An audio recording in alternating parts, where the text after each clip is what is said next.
Welcome to the History Maps podcast. It is good to get started. So we are starting with a dozen men huddled in a tiny, sweltering brick house in Shanghai in 1921. Right, just a small study group. Exactly. They are hiding from the local police, receiving funding from foreign intelligence agents, and, they represent exactly 50 people nationwide. Just 50 people. Yeah. Now, I want you, the listener, to fast forward a century. That exact same clandestine, marginalized study group is now the undisputed governing authority of 1.4 billion people. Overseeing the second largest economy on the planet. Right. So today, we are taking you on a comprehensive deep dive into the history of the Chinese Communist Party. We are going to explore exactly how they got from that room in Shanghai to where they are today. It is a massive trajectory to track. Yeah. And to understand the party as it operates today, you really have to understand a century of continuous ideological layering. Layering. Yeah, I mean, this is a political structure where old theories and old policies are almost never completely discarded. They just build on top of them. Exactly. They are adapted, reinterpreted, and stacked beneath new realities. It is an architecture of constant, relentless adaptation. Well, before we begin tracing that architecture, I need to explicitly state to you that the sources we are using deal with deeply politically charged events, ideologies, and conflicts. Very much so. Right. Our objective today is not to endorse or take sides on any political viewpoint. Instead, our mission is to impartially report on the factual content, the historical events, and the ideas contained within the provided source material. We are just looking at the mechanics of this history. Exactly. And we start in the early 1900s. The imperial system that governed China for millennia has just collapsed. Yeah, to understand why a group of young intellectuals would eventually turn to radical Marxist theory, we first have to examine the profound despair of that specific era. The era they call the century of humiliation, right? Right. The late 19th and early 20th centuries in China, you had the crumbling of the Qing dynasty, a series of devastating defeats in the Opium Wars. And the unequal treaties. Yeah, the imposition of unequal treaties by Western powers and the literal carving up of Chinese territory by European empires and Japan. So the empire finally falls in the 1911 revolution. But that doesn't actually fix the problem, does it? The republic that replaces it is incredibly weak. It shatters almost immediately. The central government loses control, and the country fractures into these fiefdoms run by brutal regional warlords. So there is this deep existential crisis among the Chinese populace. Especially among the educated youth. I mean, they are looking around at a fragmented, impoverished nation and asking, well, why are we so weak and how do we save our country? And that desperation comes to a boiling point in the spring of 1919. There is a specific geopolitical event that triggers a massive cultural shift. Right. We were talking about the May 4th movement. Exactly. The catalyst for that was the Treaty of Versailles at the end of World War I. Because China had actually contributed to the Allied war effort. Yeah. Yes, significantly. They sent hundreds of thousands of laborers to the European front lines. And the expectation among the Chinese public was that, in return for their support, the German colonial concessions in China's Shandong province would be returned to Chinese sovereignty. But that is not what happens at Versailles. Not at all. The Western powers decided to hand those territories directly over to Japan. The betrayal felt by the Chinese intellectuals must have been absolute. It was a defining trauma. On May 4th, 1919, students from Peking University and other institutions took to the streets of Beijing in massive protests. But the significance goes far beyond just a single protest, doesn't it? Oh, absolutely. It catalyzed a profound cultural and intellectual radicalization. Because up until that moment, many reformers had looked to Western liberal democracy as the model for modernizing China. But after Versailles, that changes. Right. Western imperialism was suddenly viewed as hypocritical, predatory, and entirely self-serving. So they are completely disillusioned with the West. And at the same time, they are deeply critical of their own past. Yeah, they blamed traditional Chinese culture. Specifically the rigid hierarchy of Confucianism, right? They blamed it for making the nation weak and stagnant. Yes, they are desperately searching for a completely new framework. And right at this moment of ideological vacuum, a new idea arrives from next door. Right, because the Bolshevik Revolution had succeeded in Russia in 1917. Exactly. Suddenly, Marxism-Leninism is introduced to Chinese intellectuals, and it looks like a viable blueprint. But what specifically about it appealed to them? Because, on the surface, reading 19th century German economic theory, Doesn't immediately sound like the solution to a warlord-divided China. Well, it was Lenin's specific interpretation of Marxism that really resonated. How so? Lenin provided a theory of imperialism. He argued that capitalism inherently leads to global imperialism, where wealthy nations subjugate weaker ones to extract resources. So it gave them a framework to understand what was happening to them. Right. For Chinese intellectuals like Chen Duxiu and Li Dazhao at Peking University, this was a revelation. It provided a structural, allegedly scientific explanation for China's subjugation. And it offered a solution, too, I assume. Yes. More importantly, Leninism offered a practical methodology for seizing power, which was a highly disciplined, centralized vanguard party. Which brings us back to that small brick house in Shanghai. In July 1921, the first National Congress of the Chinese Communist Party is held in secret. Right. You have figures like Chen Duxiu involved. But they are not operating in a vacuum, are they? No, not at all. They are operating under the heavy influence and the direct financial support of the Comintern. Right, the Communist International. Exactly. It was an organization directed by Moscow, aimed at spreading global revolution. So they are pulling the strings. Pretty much. Comintern agents, notably a man named Hank Sneevliet, provided the organizational blueprint. They provided the strict disciplinary guidelines and the vital funding required to turn a loose collection of intellectual study groups into a formal political apparatus. But this is where the logic of the situation seems completely contradictory based on the sources. I want to unpack this early strategy. Sure. Orthodox Marxist ideology, the kind demanded by the Comintern in Moscow, relies entirely on an industrial, urban proletariat to lead the revolution. Factory workers, essentially. Right, factory workers. But this is 1920s China. This is a country that is overwhelmingly agrarian. Yes, very rural. It lacks a massive organized industrial working class. So how do you apply a theory designed for the foundries of Manchester or St. Petersburg to a nation of peasant rice farmers? You have hit on the central ideological friction of the party's early history right there. The short answer is, it didn't fit. It just didn't work. No. You are entirely correct that Orthodox Marxism did not align with China's demographic reality. Ah. But the Comintern agents in Moscow insisted on absolute orthodoxy. So they forced the issue. They did. They directed the early Chinese Communist Party to focus almost exclusively on organizing urban labor unions, fomenting strikes, and building power in coastal cities like Shanghai and Canton. But what about the peasants? I mean, they made up the vast majority of the population. In this initial phase, the peasantry was largely ignored as a primary revolutionary force. Really? Just ignore it entirely. Yeah, Moscow viewed them as politically backward. They saw them as merely an auxiliary element that might support the factory workers, but certainly could not lead a socialist revolution themselves. So the Chinese party leadership just followed those orders from Moscow. They had little choice. I mean, they relied entirely on Comintern funding to survive. They needed the money. Exactly. And that rigid adherence to Soviet direction also led to the First United Front. Between 1922 and 1927. Yes. The Comintern essentially ordered the Chinese communists to join forces with the Kuomintang, which was the Chinese Nationalist Party founded by Sun Yat-sen. But why would the Soviets want communists to ally with a nationalist party? That seems counterintuitive. It was based on a staged view of history. The Soviets believed that China was too feudal for an immediate socialist revolution. So they needed a stepping stone? Right. They argued that China first needed a bourgeois democratic revolution to defeat the warlords and foreign imperialism and unify the country. And the nationalists were the tool for that. Exactly. The Kuomintang, with its nationalist agenda and larger military capability, was seen as the necessary vehicle for this specific stage. So how did the alliance actually work on paper? Communist Party members were instructed to join the Kuomintang as individuals while secretly maintaining their own party apparatus in the background. Got it. So they joined forces, and together they launched the Northern Expedition. Yes, a massive military campaign moving north to defeat the warlords. And it is highly successful. But this alliance has a very short shelf life. Very short. Sun Yat-sen passes away in 1925, and leadership of the nationalists falls to a military commander named Chiang Kai-shek. Right. And Chiang Kai-shek deeply distrusts the communists. Why specifically? But Chiang Kai-shek represented the more conservative, land-owning, and business-oriented wing of the Kuomintang. And the communists were threatening that base. Exactly.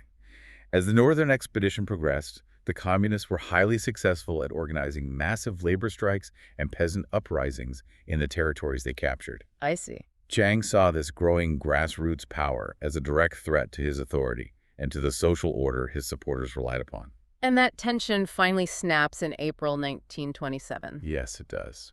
The Northern Expedition reaches Shanghai, which is the industrial heart of the country, and more importantly, it is the stronghold of the Communist Party's labor unions. Right. And the event that follows is known as the Shanghai Massacre. The historical reality of it is exceptionally grim. It really is. Chiang Kai-shek secretly coordinated with local organized crime syndicates, specifically the Green Gang. Wait, the local mob? Yeah, the mob, as well as his own military forces, to orchestrate a sudden, brutal purge. The accounts in the historical record detail a highly methodical slaughter. Very methodical. In the early hours of the morning, armed squads swept through the working-class districts.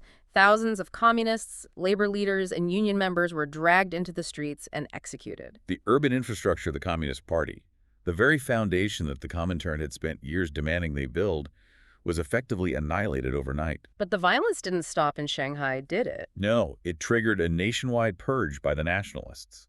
The surviving communists had to flee the cities just to save their lives. Which means the orthodox Soviet strategy of an urban proletarian revolution had demonstrably failed. Failed completely, and it resulted in catastrophic near-terminal losses for the party. So, with the urban organization completely destroyed, those who survived the executions had only one option left. They had to run deep into the rural, mountainous interior. Right. And this geographic shift, forced by the Shanghai Massacre, leads directly into an era of wilderness survival and the creation of a peasant revolution. Spanning roughly 1927 to 1945. Exactly. So the survivors regroup in these remote, inaccessible rural areas. Most notably establishing what became known as the Jiangxi Soviet in southern China.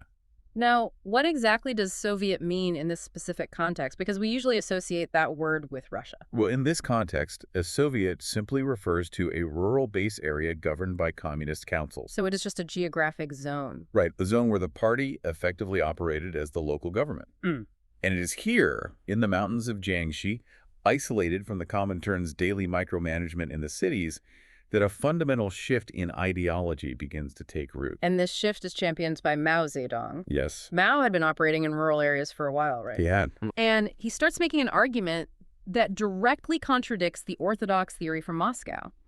He argues that because China lacks a massive urban working class, the sheer demographic weight of the country, the millions of impoverished peasants, must become the primary revolutionary force. Exactly. He is adapting the core mechanics of Marxism to fit the agrarian reality of the environment he is actually standing in.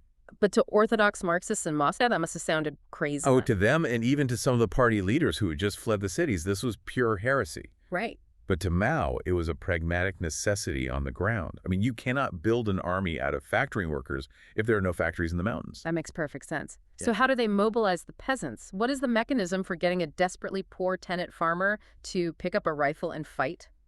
The mechanism was land redistribution. Okay, unpack that for us. Well, the rural economy of China at the time was characterized by immense inequality. A small minority of landlords owned the vast majority of the arable land. Well, everyone else just worked for them. Right, the majority of peasants worked as tenant farmers, trapped in cycles of debt and exorbitant rent. So what does Mao do? Mao and the local leadership realized that by violently dispossessing the landlords and promising that land to the deeply impoverished tenant farmers, they could mobilize a massive, highly motivated, irregular army. So the peasants weren't fighting for abstract Marxist theory? Not at all. They were fighting for the land beneath their feet. And the strategy works to a degree. They build up the Red Army and shift their focus entirely to rural guerrilla warfare. Yes. But Chiang Kai-shek and the nationalists are not going to just ignore a separatist, armed communist state operating inside their own borders. Definitely not. Chiang Kai-shek launched a series of massive military operations known as the encirclement campaigns. And how did the communists handle those initially? The first few were repelled by the communists using mobile guerrilla tactics. They would draw the enemy deep into the mountains and then ambush them. Right, classic guerrilla warfare. Exactly. But by the Fifth Encirclement Campaign in 1934, the nationalists changed their strategy entirely. What did they do? Under the advice of a German military consultant, They built a slowly advancing network of fortified blockhouses. So they essentially put a stranglehold on the Jiangxi Soviet? Yes, they cut off all supplies. They starved them out. They did. By late 1934, the communist position became militarily untenable. They faced total annihilation. So they had to run. Yes, the leadership made the desperate decision to abandon their base area and break through the nationalist blockade. And this initiates what is known as the Long March. Correct. The Long March is one of the most central elements of the party's historical narrative. We are talking about 1934 to 1935. Right. A force of roughly 80 to 100,000 troops embarks on this grueling, multi-pronged retreat across the country. The physical reality of the march is almost incomprehensible. It really is. We are talking about a fighting retreat covering thousands of miles on foot. The geographical obstacles alone from the sources are staggering. They had to cross treacherous mountain ranges. And freezing violent rivers. Yeah, and desolate, high-altitude swamplands where men would literally sink into the mud and just vanish. All of this while suffering from disease and starvation. And while under constant bombardment and pursuit by nationalist forces. Exactly. There are historical accounts of skirmishes, like the crossing of the Looting Bridge. Right, where soldiers were reported to have swung hand over hand across iron chains while under machine gun fire just to secure a path forward. The attrition rate was catastrophic. How bad are we talking? By the time the primary columns finally reached a relatively safe haven in the remote Shaanxi province in northern China a year later, only about a tenth of the original force had survived. A tenth? That is devastating. But beyond the sheer physical endurance, we have to examine the political mechanics of what happened during that year of marching. Yes, because the Long March functioned as a political crucible. Right. The defining political moment occurs in January 1935 at a brief pause in the march known as the Zuni Conference. And at this point, the party had suffered devastating military defeats during the initial breakout. The morale was completely broken. So they are looking for someone to blame. Absolutely. During this conference, the severe military failures were laid directly at the feet of the Comintern military advisors and the orthodox, urban-focused party leadership. And this is the moment Mao Zedong maneuvers to assert control. Yes, it is. He points to the failures of the conventional warfare tactics demanded by the Comintern advisors, and he argues that his strategy of highly mobile rural guerrilla warfare is the only viable path to survival. He successfully isolates his rivals. So the Long March basically cleared the board for him. It did. The march eliminated competing factions simply through attrition, and it cemented Mao's ascendant leadership. It proved in the eyes of the survivors that his agrarian adaptation of the revolution was the only way forward. So they survive. They arrive in the remote, dusty northern area of Yan'an. And they establish a secure headquarters in a network of caves dug into the Loess Hills. The Yan'an era, stretching from the late 1930s to the mid-1940s, is where the ideological consolidation of the party truly occurs. It is in Yan'an that the party transitions from a desperate band of survivors into a highly structured, ideologically unified political and military machine. Exactly. And to understand how they achieved that unity, we really need to look at the Yan'an rectification movement, which starts in 1942. I've heard this described as a strict pruning of a tree cutting away dissenting branches. People say that, yeah. But honestly, looking at the historical mechanics of how it worked in the sources, that sounds too gentle. It sounds less like pruning a tree and more like a psychological pressure cooker. That is a much more accurate analogy. The rectification movement was a systematic, intense campaign of ideological education and internal purging. What was the main goal? The objective was absolute ideological purity and the forging of total discipline among the party cadres. How did it function on a daily basis? Well, you had thousands of young, idealistic recruits arriving in Yan'an to join the revolution. Right. Once there, they were subjected to intense periods of study. They were required to read specific texts chosen by Mao. But just reading wasn't enough, was it? No, not at all. The core mechanism was the practice of self-criticism. How did that work? In small group meetings, cadres were forced to publicly dissect their own past thoughts, their family backgrounds, and their ideological errors in front of everyone. It is essentially the weaponization of peer pressure. I mean, you are trapped in these remote caves, and the only way to survive socially and politically is to publicly tear down your own past beliefs and adopt Mao's exact worldview. Precisely. If your self-criticism was deemed insufficient by the group, You'd be subjected to struggle sessions by your peers. Right. It was designed to break down individual identity and rebuild it entirely around the collective will of the party, as defined by Mao. And what happened to the people who refused? Those who resisted, or who held on to orthodox Soviet views or liberal democratic ideas, were marginalized, subjected to imprisonment, or executed. The result is the creation of Mao Zedong thought as the unchallengeable guiding ideology of the party. Yes, It creates a unified party mind. it forged a highly cohesive, incredibly disciplined, and obedient political apparatus. And, they needed that discipline because external events were providing a massive, volatile opportunity. 1937. Yes. In 1937, Japan launches a full-scale invasion of China, beginning the Second Sino-Japanese War, which soon merges into the broader conflict of World War II.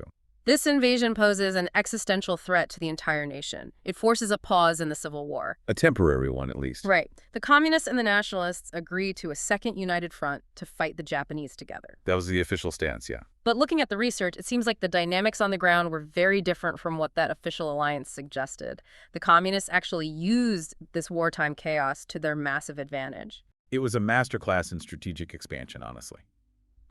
The Nationalist Army, as the recognized government of China, bore the brunt of conventional large-scale battles against the technologically superior Japanese military. Which was incredibly costly for them. Right. The Nationalists took devastating casualties and lost control of the major cities and industrial centers in the east. Meanwhile, what are the communists doing? The Communists generally avoided massive set-piece battles. Instead, they focused their efforts on expanding their influence behind enemy lines in the vast rural hinterlands of northern and eastern China.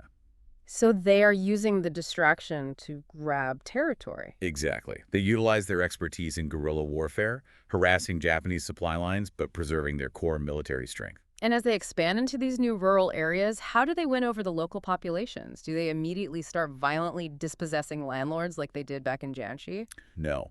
And this shows their pragmatism during this specific era. To maintain the united front and maximize broad support against the Japanese, they moderated their land policies. So no violent executions of the landlords. Right. Instead of a radical confiscation and execution of landlords, they implemented policies of rent and interest reduction. So they provided immediate, tangible economic relief to the peasantry without entirely alienating the rural elite who were also resisting the Japanese. Exactly. They provided security against bandits and local militias, they lowered taxes, and they integrated themselves into village life. By doing so, they embedded the party apparatus deep into the fabric of rural China. The results really do speak for themselves. By the time the Japanese surrender in 1945, ending World War II, the Communist Party has grown exponentially. It's a massive transformation. They went from a decimated, starving force of a few thousand survivors at the end of the Long March to a seasoned military force of over 1 million troops. Backed by the deep, active, and organized support of tens of millions of peasants across vast swaths of territory. The discipline forged in the pressure cooker of Yunnan, combined with the mass peasant support cultivated during the war against Japan, set the stage for the final, decisive showdown with the Kuomintang. Right. Which takes us right into the resumption of the Civil War and the subsequent Mao era in power, stretching from 1945 to 1976. Because almost the minute World War II ends, the civil war between the communists and the nationalists reignites. Now, on paper, the nationalists should have had a distinct advantage, shouldn't they? They absolutely should have. They possessed better equipment, much of it supplied by the United States. They had an air force, and they immediately moved to reoccupy the major urban centers and railway lines that the Japanese surrendered. But the internal reality of the nationalist government is far richer. Very weak. They are plagued by deep systemic corruption. The economy in the areas they control is suffering from catastrophic hyperinflation. I mean, money becomes essentially worthless. And the urban population is just exhausted by decades of war and deeply cynical about Chiang Kai-shek's leadership. Conversely, the communists utilize their massive peasant mobilization and their highly refined irregular warfare tactics. Yes. In regions like Manchuria in the northeast, they captured massive stockpiles of surrendered Japanese weapons. So they are finally well-armed. Right. They fought a highly mobile war, systematically destroying nationalist supply lines and isolating their garrisons. The strategy is to surround the cities from the countryside. Exactly. And by late 1948 and early 1949, major nationalist armies, numbering in the hundreds of thousands, find themselves completely encircled and destroyed in massive, decisive engagements like the Huaihai campaign. The collapse of the nationalist military was rapid and complete. By October 1st, 1949, Mao Zedong stands in Tiananmen Square in Beijing and formally proclaims the establishment of the People's Republic of China. While Chiang Kai-shek and the remnants of the nationalist government are forced to flee across the strait to the island of Taiwan, the military victory is comprehensive. But suddenly, this party of guerrilla fighters and rural organizers is responsible for governing a vast, war-torn, impoverished nation of 500 million people. Which is a completely different challenge. Exactly. Establishing control requires rapid, structural, social transformation. And most immediate and violent of these transformations is the nationwide land reform movement. This was the fulfillment of the core promise that had won them the Civil War in the first place. But it is vital to understand the mechanics of how this reform was actually carried out. How did they do it? Well, the party sought to systematically dismantle the rural landlord class entirely. And they did not do this through quiet, administrative, bureaucratic redistribution of property deeds. They used public struggle sessions, known as PDU. Yes. Can you explain exactly how those functioned? A party work team would arrive in a village. They would organize the poorest peasants and encourage them to identify and denounce the local landlords. In these highly charged public struggle sessions, landlords and wealthier peasants were brought before the entire village. They were accused of past economic exploitations, subjected to intense verbal abuse, physical humiliation, and beatings. And frequently, these sessions ended in execution. Yes, the violence was pervasive. But the critical mechanism here is that the party did not usually execute the landlords using their own soldiers. They made the villagers do it. Exactly. They demanded that the peasants themselves carry out the violence. Why? What is the political logic behind making the villagers do it? The goal was twofold. First, it permanently destroyed the traditional, centuries-old rural power structure, transferring authority directly from the village elders and landlords to the party state. And a second reason. Second, by forcing the peasants to actively participate in the denunciation and execution of the landlords, the party bound the peasantry to the revolution through shared complicity. I see. Once a village had blood on its hands, there was no going back. Their fate was entirely tied to the survival of the communist government. So, with the rural power structure violently dismantled and reorganized, the party turns its attention to the national economy. In the early 1950s, they fully adopt the Soviet economic model. Yes, they implement the first five-year plan. This meant a massive push for rapid industrialization, specifically focusing on heavy industry steel, coal, machinery. And it meant the complete centralization of the economy. The state took control of resource allocation, setting production quotas from government ministries in Beijing. Alongside this economic centralization, there are intense political campaigns to suppress counter-revolutionaries. Right. They are systematically targeting any remaining nationalist sympathizers, secret societies, religious organizations, and basically anyone deemed a potential threat to the new regime's absolute control over society. The state was extending its reach into every single aspect of daily life. But by 1956, we see a very complex, highly debated maneuver by Mao, known as the 100 Flowers Campaign. Mao issues a formal call to the intellectuals of the country. He famously says, "Let 100 flowers bloom, let 100 schools of thought contend." Right. He is actively inviting scientists, writers, teachers, and bureaucrats to criticize the government and the party's bureaucracy. So how does this actually work? Looking at the history we just discussed, the party does not tolerate dissent. No, it historically does not. Was this a genuine request for constructive feedback that just snowballed out of control? Or was it a calculated, cynical trap from the very beginning to draw dissidents out into the open so they could be crushed? Well, that remains a subject of intense historical debate. But the most comprehensive analysis suggests it began as the former and rapidly transformed into the latter. So he didn't intend it as a trap initially. Initially, Mao may have genuinely believed that after years of socialist transformation, the intellectual class was fundamentally loyal to the new system. He likely expected mild, constructive criticisms targeting low-level bureaucratic inefficiency. Something similar to the post-Stalin thaws occurring in the Soviet Union at the time. Precisely. He thought they would complain about paperwork, not the structure of the government itself. But when the intellectuals finally felt safe enough to speak out, the criticisms that poured in were far more systemic, severe, and fundamental than the leadership anticipated. Oh, absolutely. People began questioning the party's monopoly on power, the lack of democratic processes, and the human rights abuses of the early political campaigns. The criticism strikes at the very legitimacy of the party, and the reaction from the leadership is swift and absolute. The period of open criticism is abruptly shut down in 1957. Yes.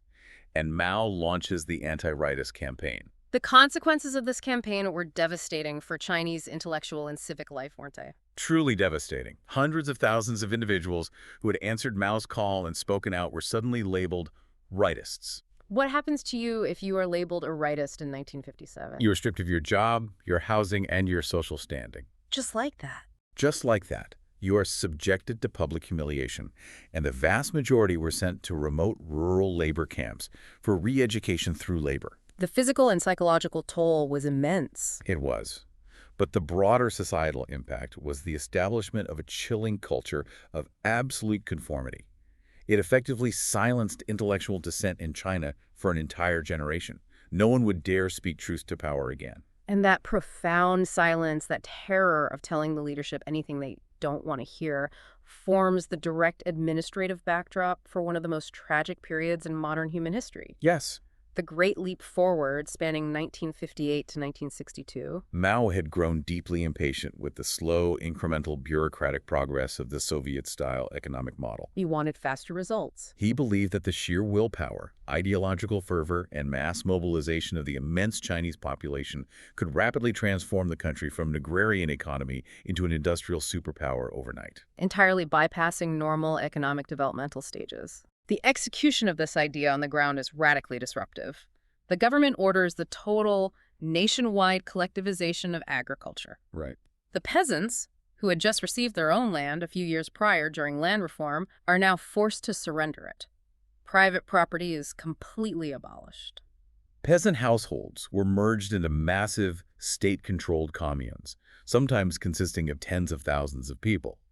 Even the concept of a private family life was attacked. How so? Well, people were forced to eat in communal dining halls. Private cooking utensils were confiscated by the state. And concurrently, there is a push for decentralized industrialization, most famously the backyard steel furnaces. Yes. The historical records describe how, across the country, millions of peasants were ordered to stop farming and instead build small, primitive mud furnaces in their villages to produce steel. They lacked iron ore, so they melted down their agricultural tools, their cooking pots, and the hardware off their doors. Whatever they could find. Right. They lacked coal, so they burned their own furniture and the timber from their houses for fuel. And what was the result of all that effort? The result of this massive diversion of labor was largely brittle, utterly useless lumps of pig iron. But if the policies were so visibly destructive on the ground, why didn't anyone stop it? If we look closely at the systemic failures here, it wasn't just a case of bad economic policy, was it? No, it wasn't. It was the direct result of the institutional mechanics of fear created by the anti-rightist campaign. Exactly. Because of the recent purges, no one in the bureaucracy dared to report failure or criticize the policy. A pervasive culture of fear meant that local officials, desperate to please their superiors and prove their ideological zeal, began wildly exaggerating their grain production numbers. They would report harvesting 5 or 10 times the actual yield of their fields, competing with neighboring counties to boast the highest numbers. And the central government in Beijing, operating on these entirely fictitious, inflated numbers, requisitioned grain based on those exact quotas. The state extracted massive amounts of food from the countryside to feed the cities, to pay off foreign debt to the Soviet Union, and to fund industrial projects. Which left the communes, the people who actually grew the food, with absolutely nothing. Nothing at all. The state took it all based on a lie. The catastrophic consequence of these policy-induced disruptions, combined with the diversion of labor to the useless backyard furnaces, was the Great Chinese Famine. Yes. The sources indicate that between 23 and 55 million people died of starvation. It was a staggering tragedy born directly of resource misallocation and a political system that actively punished truth-telling.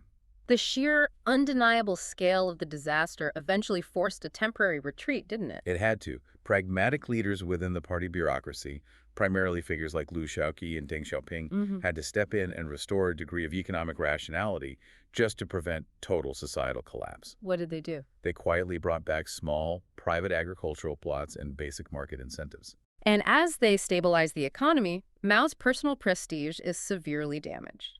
He is forced to retreat from the day-to-day management of the government. Right, but Mao is not a leader who accepts marginalization. Not at all. He spends the next few years planning a way to bypass the party bureaucracy that sidelined him, and by 1966, he launches the Great Proletarian Cultural Revolution. The Cultural Revolution was a brilliant, albeit devastating, political maneuver to reassert his absolute, unchallenged authority. Yes. Mao claimed that the party itself had been corrupted.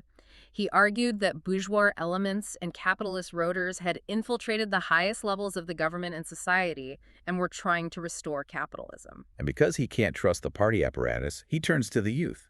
He mobilizes the high school and university students of the country who organize themselves into radical paramilitary groups known as the Red Guards. And what are their orders? He directs them to bombard the headquarters, to purge these alleged capitalist elements. The Red Guards were encouraged to attack the four olds: old customs, old culture, old habits, and old ideas. That is a very broad directive. Extremely broad. And this vague directive unleashed a wave of factional violence and mass hysteria across the country. The accounts of this era describe profound systemic chaos. High-ranking party officials, including the president of the country, Liu Shaoqi, were dragged out, purged, and persecuted to death. Right. Intellectuals, teachers, and professionals were violently attacked, humiliated, and beaten by their own students in brutal struggle sessions. And it wasn't just people, was it? No. Priceless historical artifacts, ancient temples, and classic literature were systematically destroyed by the Red Guards in their zeal to erase the past. The country descended into near anarchy. Different factions of Red Guards, each claiming to be the true defenders of Mao's ideology, began fighting each other in the streets with stolen military weapons. The formal education system essentially ceased to function for a decade. The party's own institutional structures were completely shattered. How does the leadership put the genie back in the bottle after all that? Order was only partially restored when Mao finally called in the People's Liberation Army to forcefully suppress the most radical Red Guard factions. And what happened to all those mobilized students? To disperse the disruptive youth, millions of urban students were forcibly sent down to remote rural villages to learn from the peasants, effectively ending their education and altering the trajectory of an entire generation.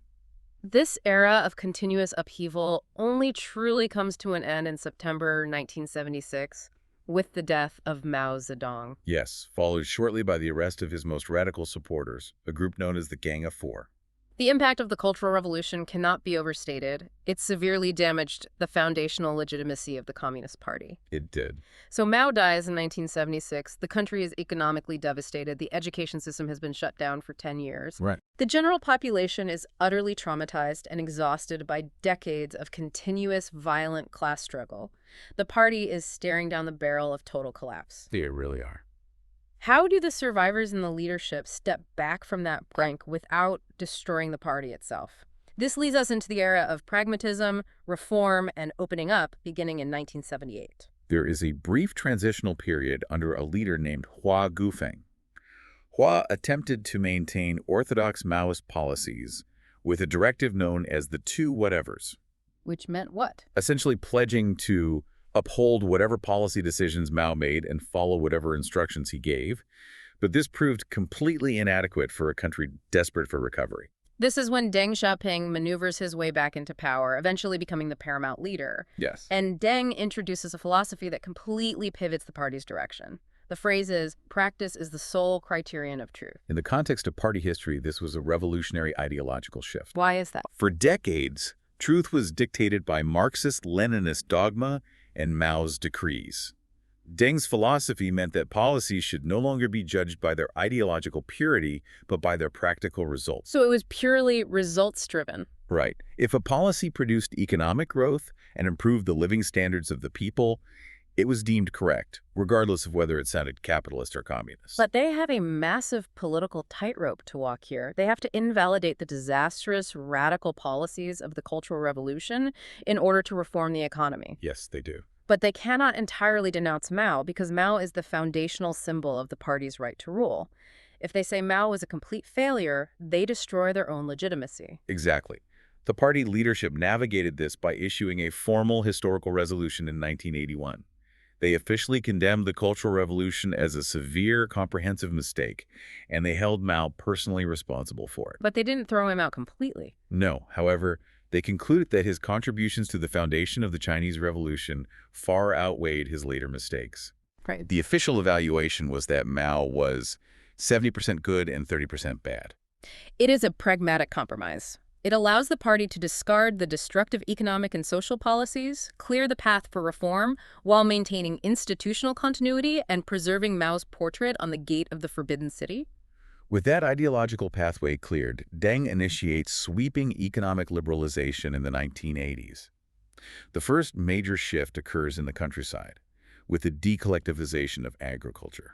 They dismantle the commune system. Yes. But I want to look at exactly how this happened, because it wasn't just a top-down directive initially. It started with the peasants themselves, right?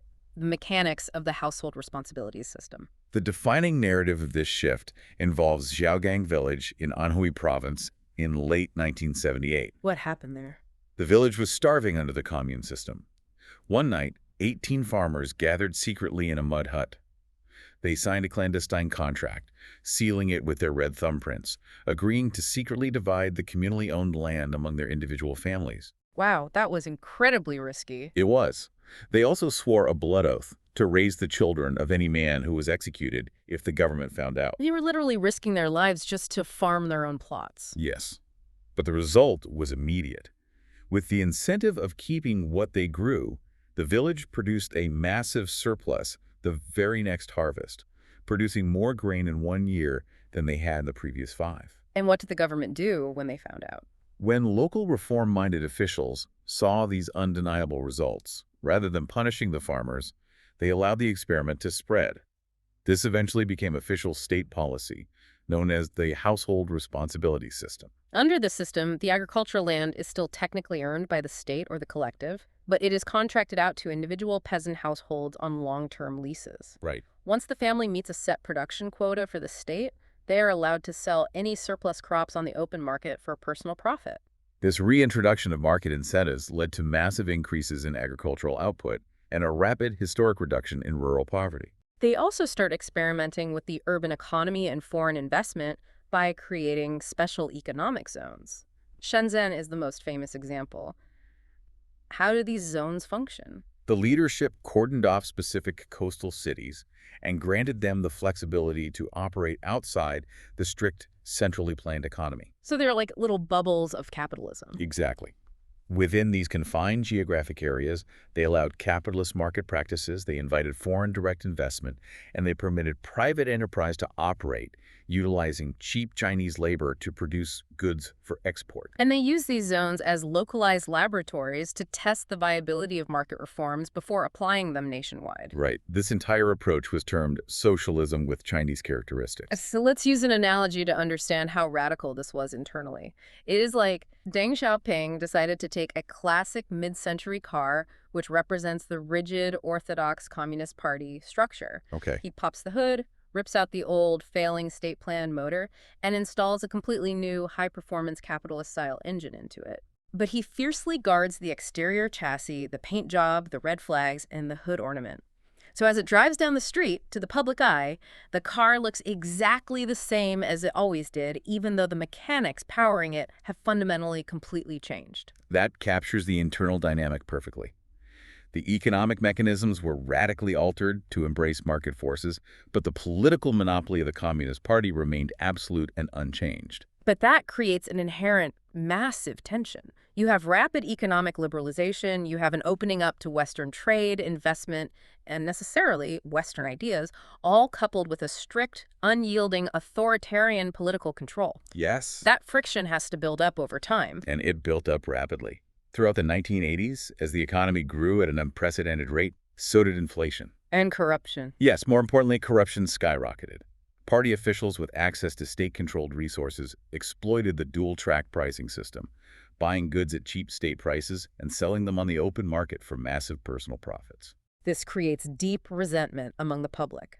Furthermore, students and intellectuals, who are now exposed to broader global ideas and reading translated Western texts, begin demanding corresponding political reforms. They want transparency, an end to bureaucratic corruption, and freedom of speech. This escalating tension culminates in the spring of 1989, leading to the Tiananmen Square protests. Right. The catalyst was the death of Hu Yaobang, a former party leader who was viewed sympathetically by the students as a reformer. And that led to protests. Yes, thousands of students gathered in Tiananmen Square in Beijing to mourn his passing, and this rapidly swelled into a massive, organized protest movement.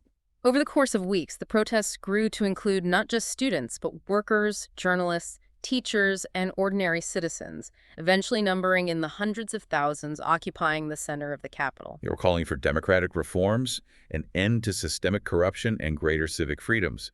They even staged hunger strikes. We must look at the facts of how the government responded to this crisis. The party leadership was deeply divided. Reformist factions sought to engage in dialogue with the students and find a peaceful, compromised resolution. However, the protests had spread to dozens of other cities across the country, and the hardline conservative faction, ultimately backed by Deng Xiaoping, viewed this mass mobilization as a direct existential threat to the party's survival. So the hardliners prevailed. They did. On the night of June 3rd and into the early hours of June 4th, 1989, the government ordered the military to clear Tiananmen Square. Heavily armed troops of the People's Liberation Army, backed by tanks and armored personnel carriers, advanced into the center of Beijing. They opened fire on the unarmed protesters and civilians who tried to block their path. The violent crackdown resulted in a death toll that varying estimates place anywhere from hundreds to several thousands. The immediate aftermath saw widespread arrests of protest leaders, a severe purge of reformist elements within the party itself, and widespread international condemnation. Right.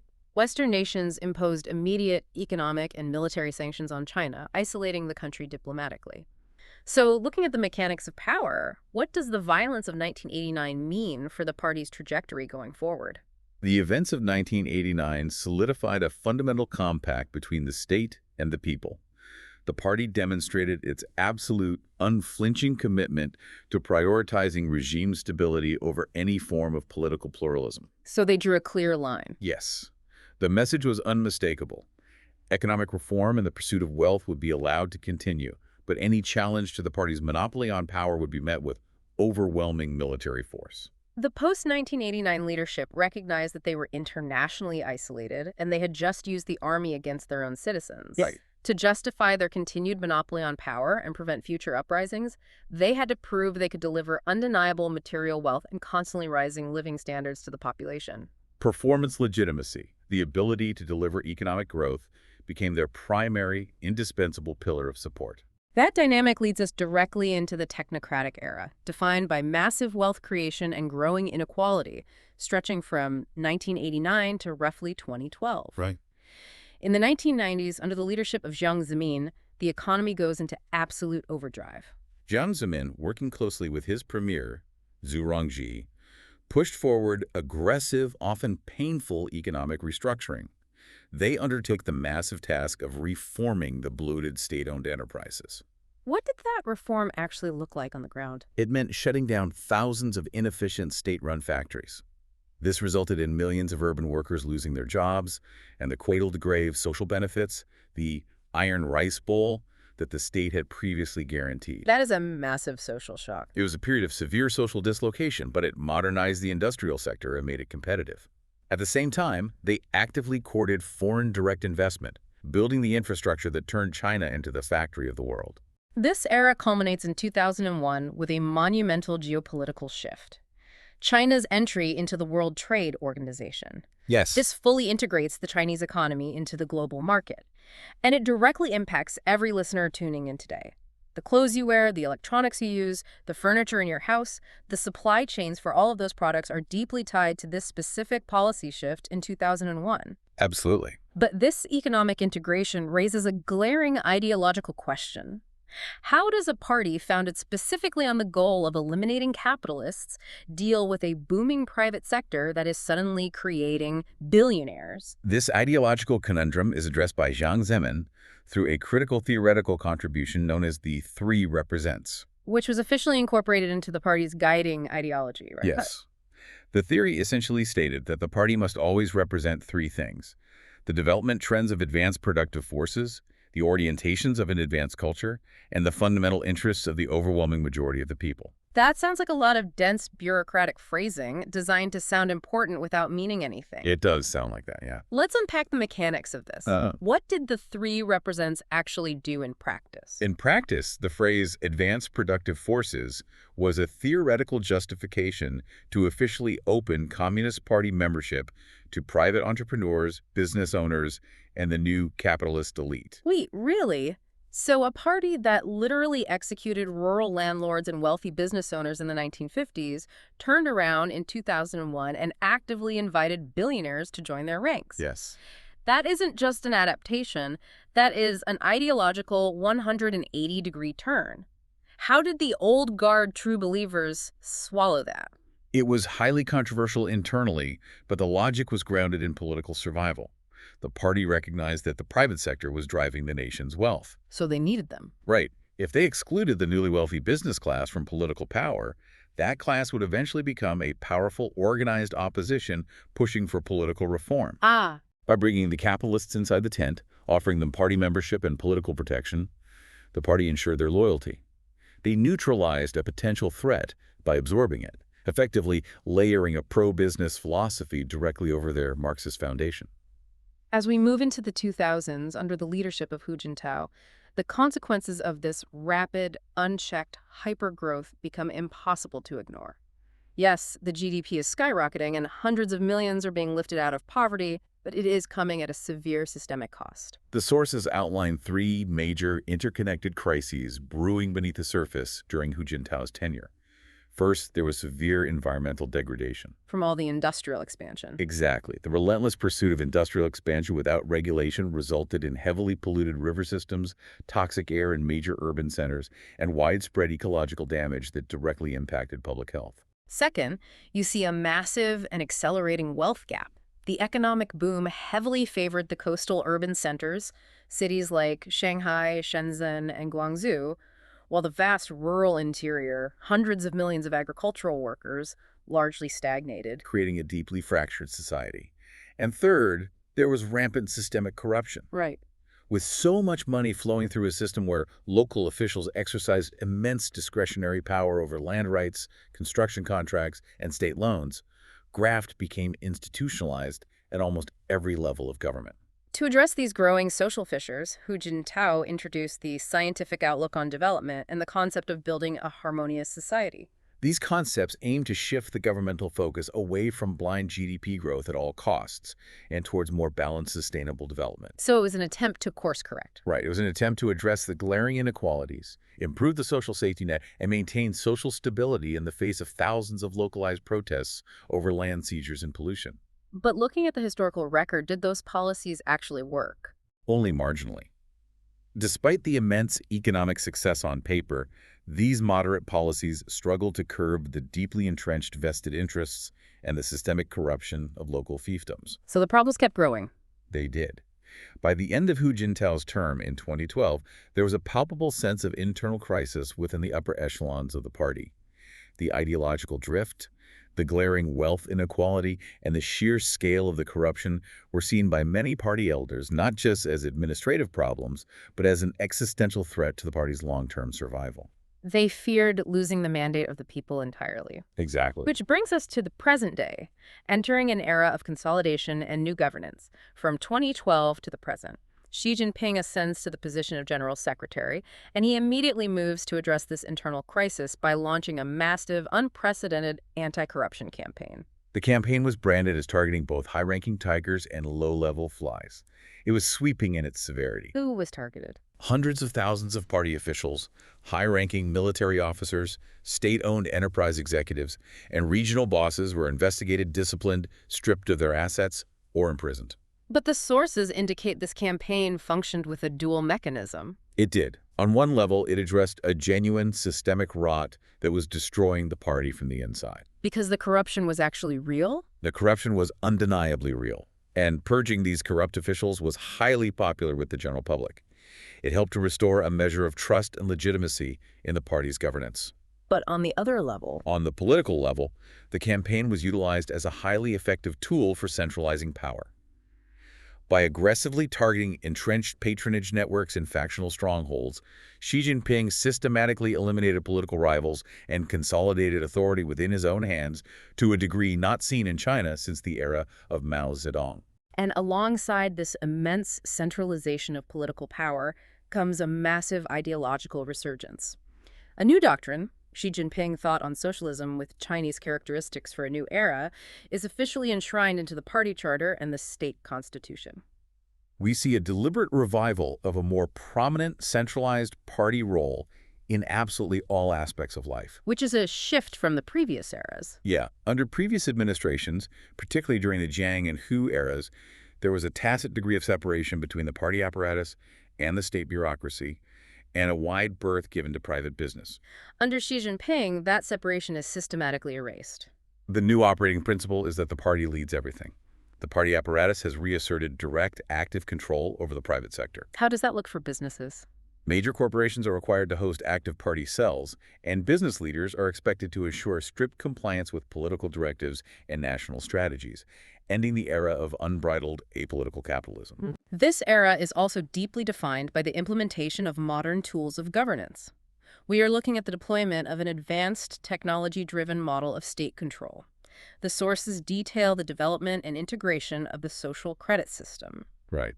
The social credit system is an ambitious attempt to utilize big data to track, evaluate, and influence the financial, social, and political behavior of both individual citizens and corporations. So they are tracking everything. By analyzing purchasing habits, social media activity, legal infractions, and even interpersonal associations, the system aims to assign a trust score that dictates access to loans, travel privileges, and employment opportunities. There is also the massive implementation of surveillance technology, utilizing millions of cameras equipped with advanced facial recognition software and algorithmic control to constantly monitor the population and preemptively identify potential dissent or social instability. Furthermore, it is necessary to impartially report the information provided in the sources regarding the Xinjiang region in the Northwest. Right. Extensive reports from human rights organizations, investigative journalists, and various international governments detail the construction of a vast network of large-scale internment camps. What do these sources claim is happening there? These sources state that over 1 million Uyghurs and other Muslim ethnic minorities have been detained in these facilities, subjected to forced political indoctrination, cultural assimilation, and forced labor. And the Chinese government's response to this? The Chinese government explicitly rejects these characterizations, referring to the facilities as voluntary vocational training centers designed to alleviate poverty and combat religious extremism and terrorism. Within the historical record we are analyzing, this massive infrastructure represents a significant, highly controversial application of the state's modern security and control apparatus. Moving from domestic control to the international stage, we also see a dramatic shift in foreign policy under this administration. For decades, following Deng Xiaoping's explicit advice to hide your strength and bide your time, China maintained a relatively passive, low-profile foreign policy, focusing entirely on domestic economic growth and avoiding international confrontation. Under Xi Jinping, that era of diplomatic restraint has ended. The approach has shifted to what is widely known as wolf warrior diplomacy. What are the mechanics of this new stance? It is a much more assertive, often aggressive diplomatic posture. Chinese diplomats are instructed to actively and loudly defend Chinese interests abroad, to confront international criticism directly, and to forcefully expand territorial claims. Like in the South China Sea. Right, most notably by building militarized artificial islands in those disputed waters. The state is now actively presenting the Chinese authoritarian development model as a viable, successful alternative to Western liberal democracy on the global stage. But this newly assertive international posture comes at a time of significant domestic economic headwinds. The era of double-digit GDP growth, the rising tide that lifted all boats for 30 years, appears to be over. The economy is facing deep structural challenges. The most pressing challenge is a massive debt supercycle. For over a decade, local governments drove economic growth by taking on massive amounts of debt to fund relentless infrastructure projects and real estate development. And we're seeing the cracks in that foundation, particularly with the property market crisis. The sources highlight the slow-motion collapse of massive, heavily indebted property developers like Evergrande. Yes. This is critical because the real estate sector and related industries have historically driven upwards of a quarter of China's entire economic output. It exposes the fragility of a growth model reliant on endless construction and speculative debt. In response to these structural economic challenges and the persistent problem of wealth inequality, the state has pivoted toward a highly interventionist strategy labeled common prosperity. What does common prosperity actually entail? It involves the state actively reining in the power, independence, and wealth of major tech monopolies and billionaires. So they are regulating the big tech companies now. Exactly. It is an attempt to regulate the massive fortunes made during the boom years and mandate the redistribution of corporate wealth to the broader population through enforced philanthropy and tighter labor regulations, aiming to expand the middle class and ensure social stability. There is also the rollout of the dual circulation strategy. This aims to insulate China from geopolitical shocks by reducing the country's reliance on global export markets and foreign technology. Right. The strategy focuses on stimulating domestic consumption to drive the economy internally, while simultaneously pouring state resources into achieving self-reliance in critical high-tech sectors like semiconductor manufacturing and artificial intelligence. Finally, we must acknowledge the profound societal impacts of recent strict governance models, which were most visibly demonstrated during the COVID-19 pandemic. The government's zero-COVID policy demonstrated the party's immense capacity for granular, neighborhood-level control. The mechanics of that control were unprecedented. They locked down entire megacities of tens of millions of people for months at a time, strictly controlling the physical movement of nearly every citizen through digital health codes on their phones. While the policy was initially praised domestically for preventing the massive infection and death rates seen in other nations early in the pandemic, the ultimate economic devastation, the immense psychological toll of prolonged confinement, and the eventual abrupt, chaotic reversal of the policy following rare nationwide protests severely tested the foundational social contract between the party and the people. It has been an incredibly complex journey to trace. We have followed this organization from a tiny, clandestine study group in 1921, debating orthodox Marxist texts while hiding from the police in a Shanghai house, to a massive, deeply entrenched political apparatus of over 98 million members today. The defining characteristic of the party is its relentless adaptability.